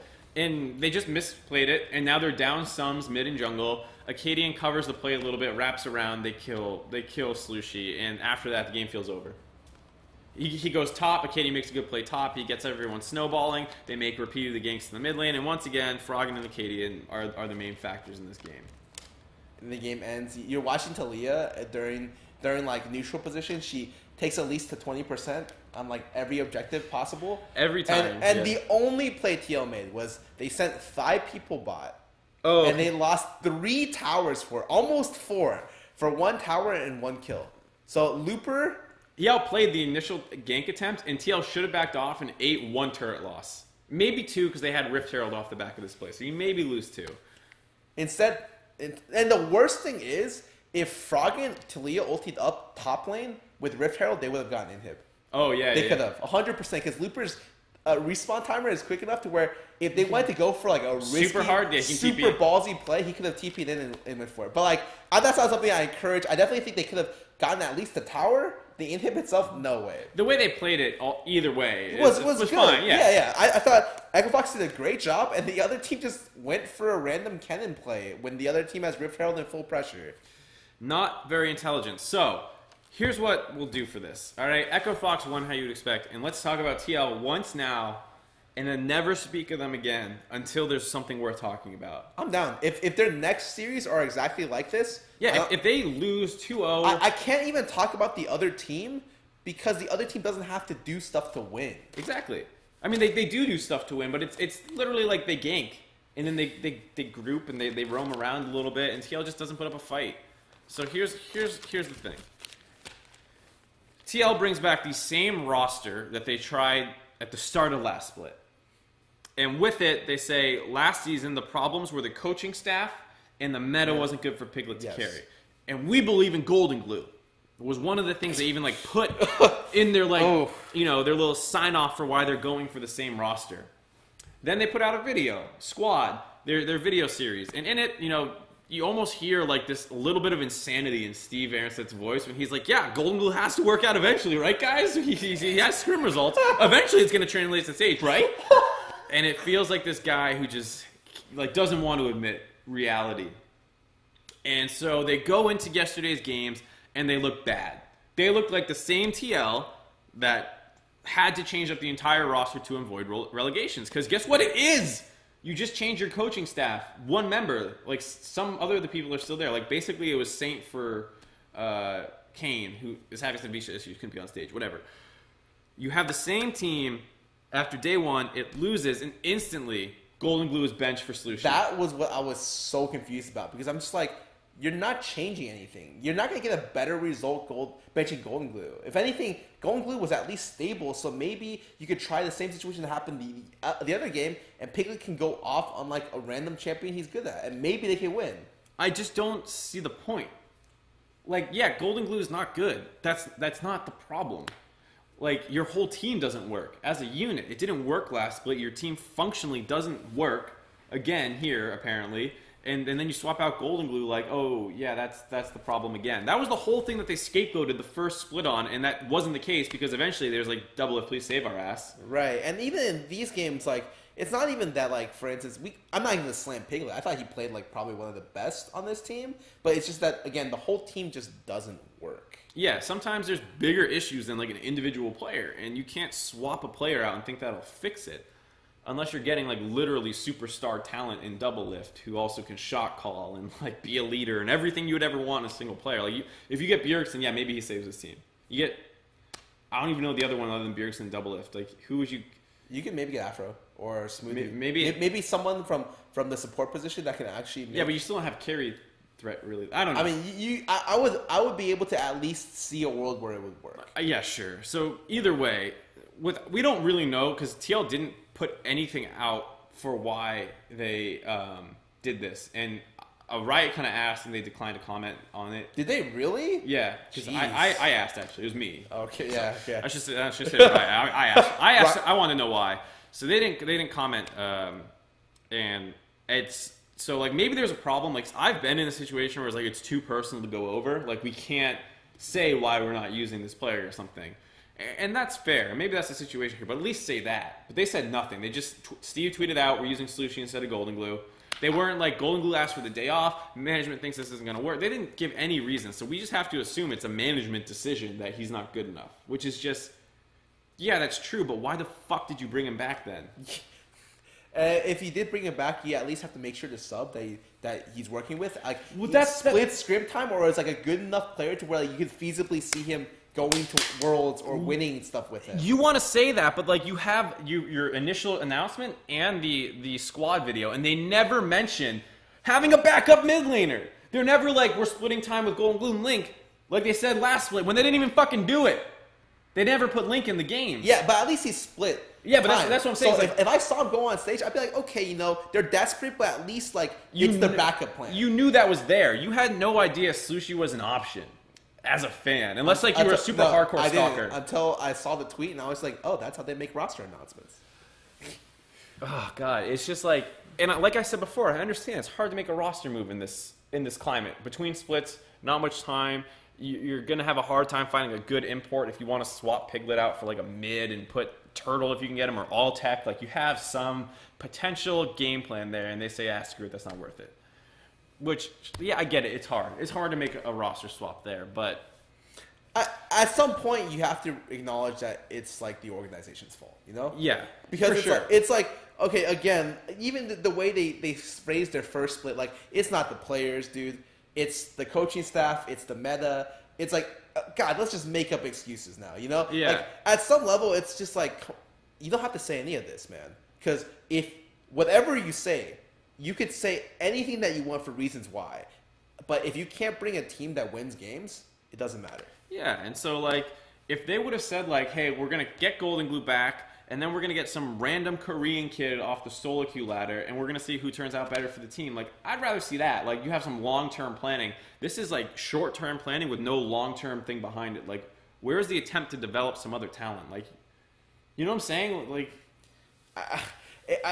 to me, it seems like they sunk so much time and effort into the roster they have right now, they don't want to blow it up. Because they think that if they blow it up, it's too big of a risk. But they blew it up already. And you already know this team sucks. This team was 9th place last split. They're hoping for a miracle. They like got on their knees and they prayed to God. And unfortunately, that didn't happen. Or, you know, the other option was try and have a better long-term plan. But right now, they're just thinking about Worlds. I can see that. They're thinking about Worlds. They're thinking about franchising, and they're like, thank God we are backed by Peter Gruber. Holy moly. Anyways, so that's the piece on TL. Do you have anything else to say before we move on to them for the rest of the season? This is not moving on for the rest of the episode. Until something noteworthy comes out of TL, this is moving on for the rest of the season. We will not talk about them again unless they win the series. Or at least show something good. Yeah, roster change, maybe we'll bring it up. Yep. But that's it for now. Holy shit. Do you want to go on the power rankings? You good? I'm good for power rankings. Get me out of here. All right, let's go on to the power rankings. Josh, let's go on to the power rankings. Da-da-da-da. Sick. Oh, we didn't reset it. Well, I mean, we should reset it. yeah. Can we... Oh, God. Oh, Josh is going to take a second. So while he sets up, the icons. Hey, man, you don't need to put TL 10th. Yeah, we haven't decided that. Yeah, there could be a chance. We could put C9 10th. Yeah. They're both 0-2. We could open up a new spot because... We could not put them even here. Yeah, exactly. We could put GCU there. Can you get a GCU logo real quick? Holy moly. So the way we do power rankings, if you guys haven't seen it before, is we heavily bias ourselves to what happened this week. So, for example, hypothetically, C9 we know will probably finish top 3 in the split, most likely. The chance we rate them top 3 this week based off only their performance this week and not the potential of them to improve it's like a is likely low. Chance. Yes, so they're probably not going to be top 3 this week. So it is a strength. We're going to go over the strength of the teams as they are right now. And we take things into consideration like their strength of schedule. So a 2-0 out of Immortals is way more impressive than a 2-0 out of some of the other teams who 2-0'd. And then similarly, how they looked when they did it is important. So, we use a variety of subjective factors, so you can't say that we're definitely wrong. Yeah, and so, because we're always right. Yes. So, moving on, so like we said, we're not going to speak of TL until there's a reason to talk about them. So they're 10. I mean, you sure? We can put in Delta Fox, right? Oh, yeah, wait, can we put ourselves? I think we beat them. You want to ask them for scrims? Oh, that's so BS. You know what? They're 10th. We don't want to talk about them. Yeah, we don't want to talk about it. They suck. Like, actually, just suck. Yeah. So we usually start with the easiest parts of the schedule. I think maybe number 1. All right. I think number 1 CLG. Oh, you think CLG? Wait, I was going to say Immortals. You think Immortals is better? Yeah, I think it's close between those two. They're my top 2. With TSM really close. Yes, yeah. it would be. It's a little bit bad because it's CLG's first series. Dardoch sucked, but they still won. And the second series, they won, but it's against TL. So it's like, yeah. So, is that really a win? So based off strength of schedule, it's okay because they did beat C9. And what you said about like Dardoch not looking good, meaning that like they can be a lot better than they showed. Exactly, but we don't want to look too much. In the right. future. So like if you tell me down the road CLG is better than the Immortals, I can buy it. Especially if Dardoch starts coming online early game, and then their macro is actually something other than like we have Wombo combo that's going to shit on C9's comp. I wasn't impressed by their macro or Dardoch. Now, that's not to say those are problems necessarily throughout the season, but right in these series, they were kind of right. problems. And we don't want to do too much predictive analysis because if they go head to head, what would you say? Which team do you think wins? I think Immortals wins. I think Smithy looks really good in the early game, and then I think that they have good late game decision making where I didn't really see that out of CLG. I think CLG has better draft phase. They usually come out drafts and like early game very well. And Immortals drafts aren't bad, but it's just like Tony might outsmart you. And you can win. I think Immortals still wins, but I think it's on the players. Honestly, it's the first time Immortals has ever beat TSM since the inception of their team. They've never won the best of. Oh, a best of, because it was all in spring last season, 2016. It was all best of 1 still. So when they had that crazy 17-1 run, you're right. It was no series. They've never won the best of. Yeah, so I think with beating P1, the third place team last split, beating TSM, the first place team, And I think you can say P1 hasn't looked as good, but they've looked better than TL, and then TSM looked better than C9. So I think based off strength of schedule, Immortals also looks better in that regard. And I have to give them props for their improvement. I think everything from their bot lane doing really well, Poe Butter, and the thing that probably I should point out the most is actually Flame, because Flame was actually that's a huge point that we didn't talk about. Flame was like a player who was like fairly inconsistent except for on Rumble. Like his Rumble, he's Rumble god. But aside from his other stuff, it's like, well, maybe he does okay. But the way they worked, too, with him was like Dardoch would camp his lane a little bit early game, and then he would just do whatever he wanted. Whereas here, he's like making really well-coordinated TP flanks with the team. Exactly. And so he feels part of a unit rather than that island player. Yeah. And it matters a lot. Like, he is someone that no one talks about because everyone's like, oh, Poe, oh, it's Smithy. But actually, Flame's doing good. One of the in terms of the people who already exist on the team, one of the biggest improvements. Absolutely. So I'm okay putting them first. They beat TSM and they beat P1. Yeah, I think it's close between. And I would even say, yeah, COG's macro just was not impressive. Those two games where I was just like, dude, you guys are running it down mid. Actually. Yeah, the game, so game 2 we talked about, they gave up a Baron for free 22 minutes in the game where they're all bottom. Game 3 wasn't any better, where it was just 5v5 standing mid ARAM shit, so not impressive at all. Josh is going to put the Immortals up at number 1. I'm down for CLG at number 2. Yep. I don't really think there's much needed justification except for the fact that, one of their games against TL, so it doesn't super count, but they just generally seem like a good team right now, a really good team. I think you can say maybe their macro is not the best. Early game Dardoch struggling a little bit, but their team play is super good when they pick fights and how they execute them. And when you look at their individual players, you see Darshan really, really step it up, as well as ᵐᵉᵐᵉ looking great right now. And I think that those are big question marks in last split. Both of them performed really poorly at the start, and so they're looking great at the moment, hoping that they'll look even better. Yes. So that brings us to the number 3 spot, which it's personally... TSM. Okay, so let's throw TSM up and then kind of defend it against the other 2-0s this week. Who's the other 2-0s? Dignitas and Echo Fox. Neither of the other two really know how they close games. And they were against weak opponents. I still think TSM is a better team. And I think a lot of it comes down to the fact that, individual player-wise, they're just really good. Yeah.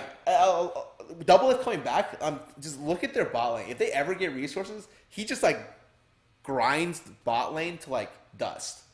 Yeah, and okay, they lost to Immortals, who looked really good. All right, that's fine with me. They destroyed C9, hard. CLG C9 was close. They destroyed C9.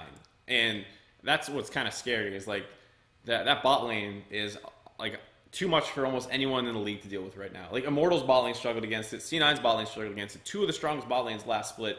P1's bot lane looks bad right now. So, who else are you looking at to, stand up to that bot lane? Maybe CLG's bot lane. They did die once, but that was, such a close all-in that it could have gone either way. Yes, and it was the kind of thing that got exacerbated from going, a 1-0 where Afro goes a little too aggressive to a 3-0 because they're just losing their minds versus TL. Yeah. So, all right. So, I still think they're a really, really good team. And the draft they had today. The draft today is I know it's kind of weird to be oh, their draft was bad, so that makes them a better team than they showed. But we know that this is not TSM style. If this was Envy with bad drafts from last split, it's that's their team. The worst thing is actually you were exactly right. Dignitas could run this team comp, and I'd be wow, they picked a fantastic team comp. Good job. Not fantastic, but it makes sense for them. Yeah, and then TSM runs it, I'm just oh, it's that Cho'Gath thing all over. Yeah. So get that stuff away from me. I'm fine. I'm okay with TSM kind of trying it. I just don't think that they knew Immortals was this good necessarily.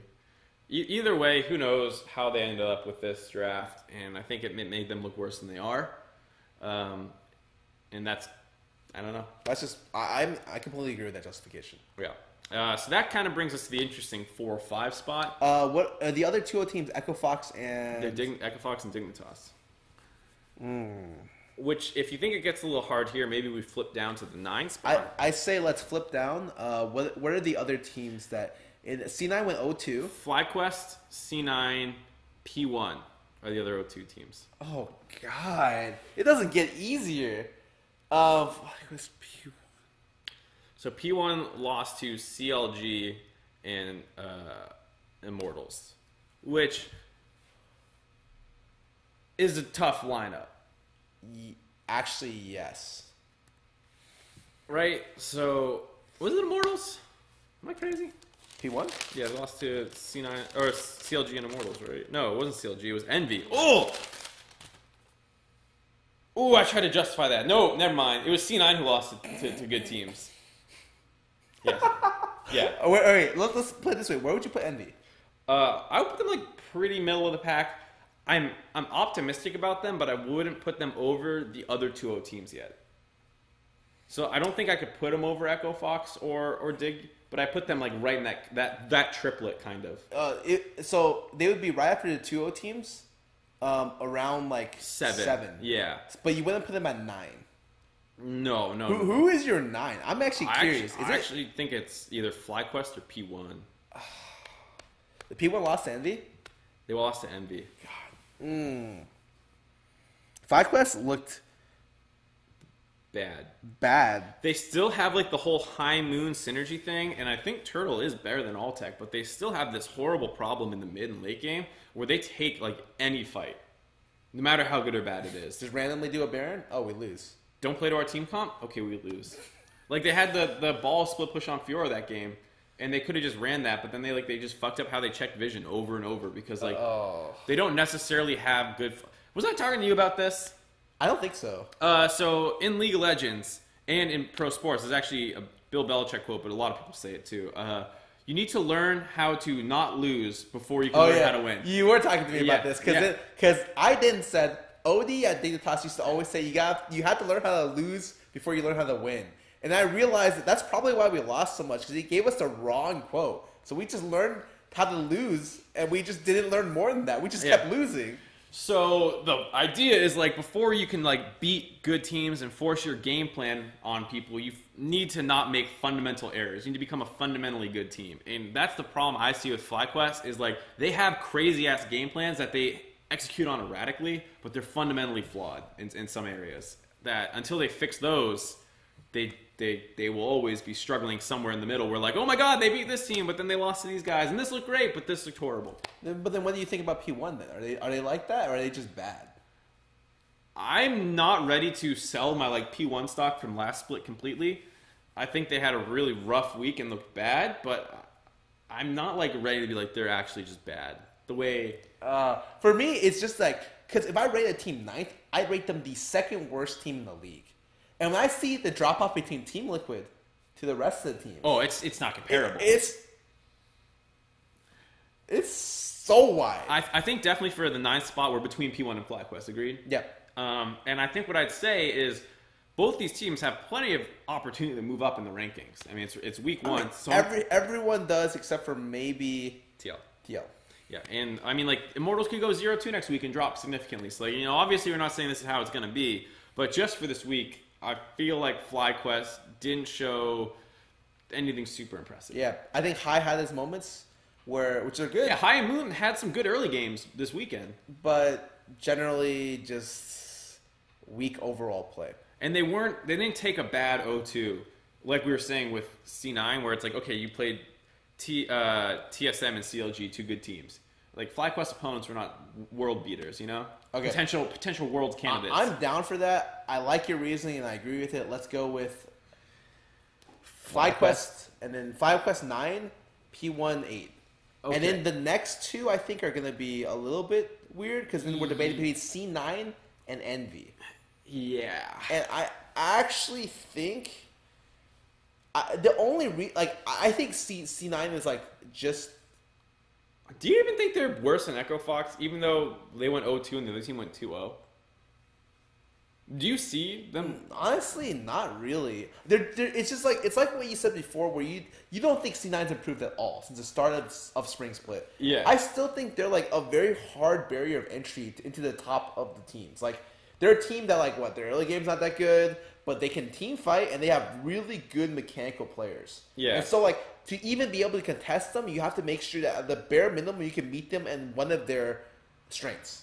And or your own strength is so high that you can overpower theirs. And I feel like Echo Fox played two teams without like super strong mid laners, whereas like I don't know if that works versus Jensen.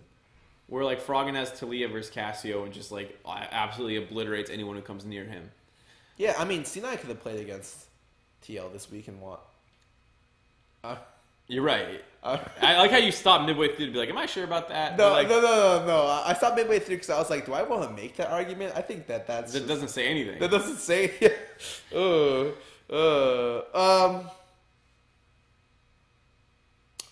I feel like if you showed me C9 versus FlyQuest or Dig this weekend, it would be. It'd be a 1-1.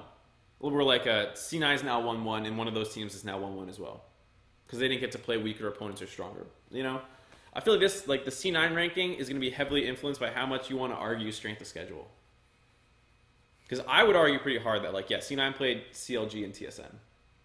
Don't feel too bad about them losing those. We said there's a world of possibility where, yeah, C9 ended this week 0-2. They looked worse than we thought, but it was still, like, relatively possible. I don't know how you feel about it. I think they're 4 or 5, and I'm itching more toward the 5 slot, but I don't know what I would put fourth. Because we're left with Envy, Dig, Echo Fox. And I don't necessarily think any of these teams can beat C9. Think about, like, that mistake they made where, like, Fiora just, like, jumps into the team and it ends up a 1-for-1. That mistake that Dignitas made with the lead that they opted into without being forced to teleport in that situation. They just take a 5v5 with a 4-1 comp. Do you not think C9, like, cleans that up a little harder and they're like, you fucked up?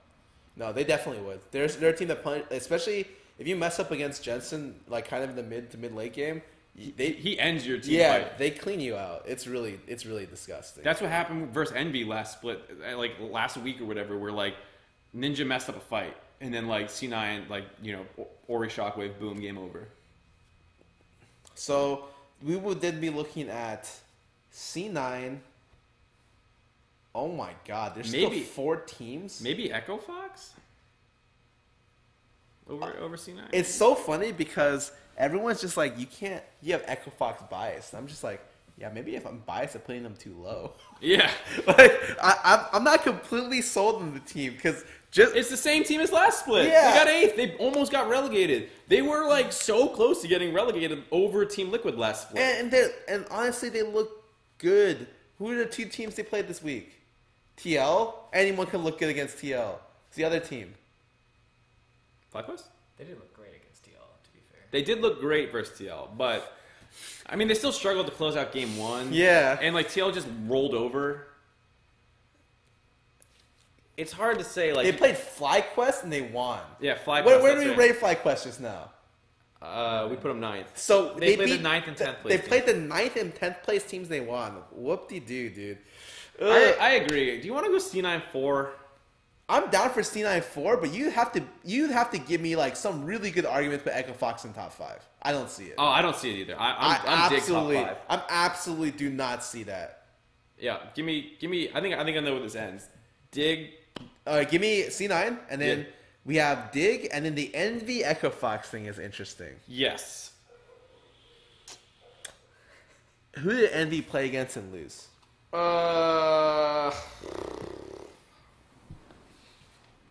Was it Dig? Yeah, it was Dig. Yeah, and then they beat P1, which I think is a decent win. Even though P1's power ranked 8th right now, I don't think they're actually an 8th place team. And I think Pyrian looks good. I think you have Lyra still as a strong early game threat, and you're in a situation now where like.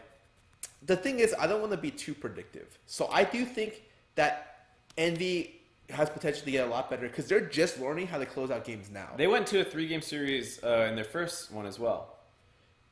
They went to 2 3-game series and they won this time. Yeah, like they're learning how to win a series. Like that's huge. It's the first time they've ever like consistently done that. So I don't think they're at the point where I want to give them a better rating, but it's a team where I like look at them and I'm just like I could see them go up. Yeah. At the moment, I want to say Echo Fox is just fucking Zix, a better team.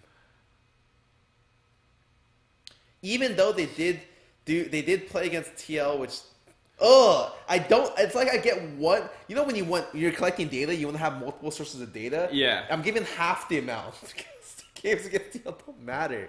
Yeah. I even with that in mind. I still feel like The problem is it's like Froggen is like a good enough mid laner. I think that's the big thing is when you start thinking like the matchups. Yes. Like, I think of the matchups, the team play. I see how the players stack up against each other. I think Echo Fox has like a lot. Like I think Looper is better than ᵐᵉ. I think Froggen's better. I think Acadian is not better, but like some semi-relevant. Passable, yeah. I think maybe the bot lane is better, but Keith has looked all right. He's no longer stuck on complete Ashe duty. And even when he is on Ashe, he's doing better than he did before. Yeah, so like a little bit of a resurgence for Keith. I'm okay with that. I'm gonna be moving Envy up if they play well, like 100%. I already know. Put it back, Josh, just for the screenshot. Yeah. For the memes when we tweet it on social media. I already know. Dude, people are like memeing the 3K Xayah damage, but it doesn't matter because Froggen did like. He had 50% of his team's damage that game. Did you see the stuff? Like the Elise would try to walk up and she would instantly go to 20%. It was so funny. I mean, whatever. He didn't die. Gate died. In some stupid way, but Gate ended up roaming mid. I thought they played their other series pretty well. Yeah, they had good vision control in the mid game to force FlyQuest to check them, and then like sure FlyQuest didn't need to walk into them, but when they did, they punished them. And like the only problem I see, like the only big problem I see out of FlyQuest right now is they sometimes struggle to close the games. FlyQuest? I was Echo Fox, excuse me. Yeah, because against TL and FlyQuest, both series, they kind of let games drag on that didn't need to. Yeah. Usually, I imagine Echo Fox is more of a style team that was decisive but didn't necessarily make good calls. Yeah. But I think they're making better calls. They're just taking a lot longer to get to them now. So I would say maybe that's learning, but I don't know. They're not giving me much. We want to see a little bit more. Yeah, but I'm okay to put them 6. I'm alright with 6 with them as well. So that'll round out the power ranking here. Echo Fox to 6, NB to 7, and that's it. I don't know what Josh has been memeing this whole time. I don't have a good look at the chat. To NB6 and Echo Fox 7. Yeah, there we go. Screen cap that bitch. So there you go. There's our power ranking, and I saw before Josh ruined the chat, a lot of people being like, "Oh, a 0-2 team over a 2-0 team."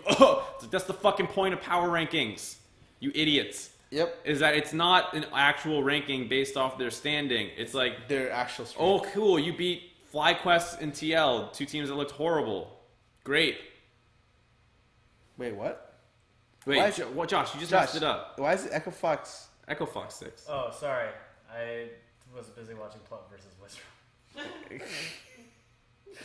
All right. Anyways, the point is, yeah, C9, if you made these teams fight this weekend based off what we saw, C9 would probably beat those teams below them. Mm-hmm. So even though they did lose 0-2, we still think they're good. Mm-hmm. And maybe next week they go 0-2 again. They would reevaluate because we're just like, maybe we were wrong. Yeah. That's the fun thing about power rankings that are solely based off 1 week of play. They're subjective and they're highly volatile. Yep, so it's not that we were wrong this week. We just learned a lot of new stuff. Excellent. All right. I learned some old stuff, too. Yeah. That spring split rough. I know we're not talking about it. All right. So, are we done? Yeah, I think we're done. This has been the first week of the Greatest League Talkshow. Woo! Wasn't too bad, minus whatever the hell Josh is doing. We'll be back every single week during the split to talk to you guys and bring you guys the best analysis you've ever had. Ever. Yeah, we'll be going these up on our Soundcloud on Tuesday is the plan. As well as it'll be on YouTube under youtube.com/Greatest League TS. So it should be uploaded tomorrow. Yes, so look forward to those.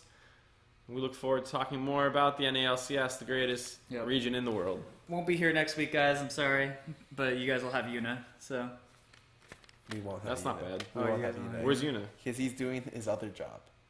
So the P1 stuff.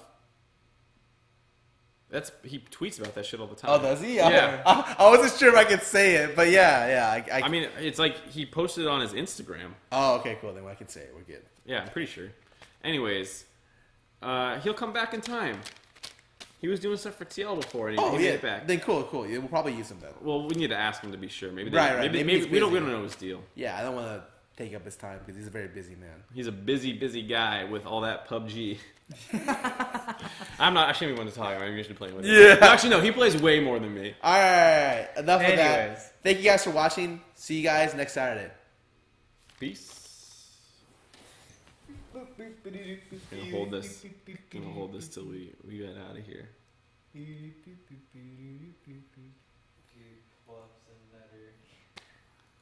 Dude, Plup's crazy. I haven't turned off the mic yet. Okay. I love Plup too. I want Plup's nutters.